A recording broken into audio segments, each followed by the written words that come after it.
Sir, magtanong lang po, mandatory po ba magbigay ng payslips ang isang employer sa lahat ng empleyado? Di kasi kami binibigyan. Thanks po sa sagot. Good question po from Sir sa ating Q&A with Proof AMN. It's about giving payslips to all employees. Sige po, Sir, bigyan natin ng good answer ang tanong po ninyo. Let's get started. Unang-una, Sir, disclaimer, hindi tayo abogado or lawyer, but pwede natin bigyan ng good answer yung tanong ninyo. Based po sa observation ko and experiences ko. Alright? Ito na po.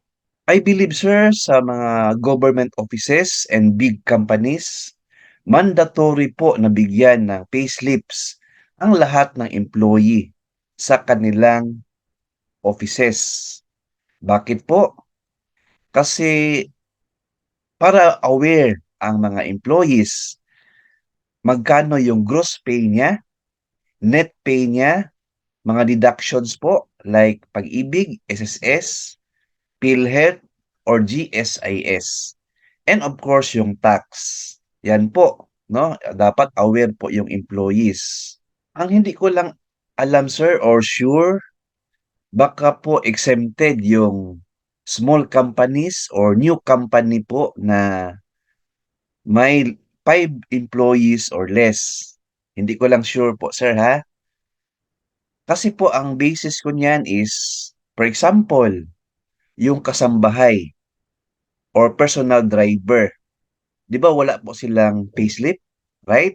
Pero sir, the fact po na employee kayo, siguro po may karapatan kayo to request payslip from your employer. Pwede kayo maghingi ng payslip po sa kanila. Karapatan niyo po na maghingi. Kasi po, like a customer na nagbili ng item sa grocery store, meron ka ding karapatan to request an OR, official receipt, right?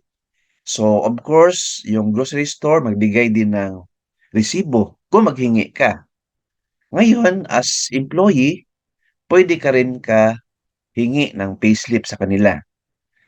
No, kung hindi sila magbigay, I believe that's the right time to refer your concern sa DOLE or NLRC. So, yan na lang gawin ninyo, sir, regarding sa problema ninyo sa payslip.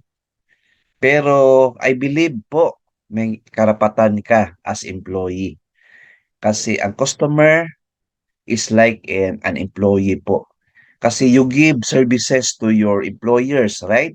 So in return, dapat meron kang payslip. Kagaya ng customer, may resibo. Yan lang po.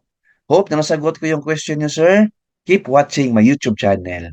Please like, share this video, and subscribe my YouTube channel.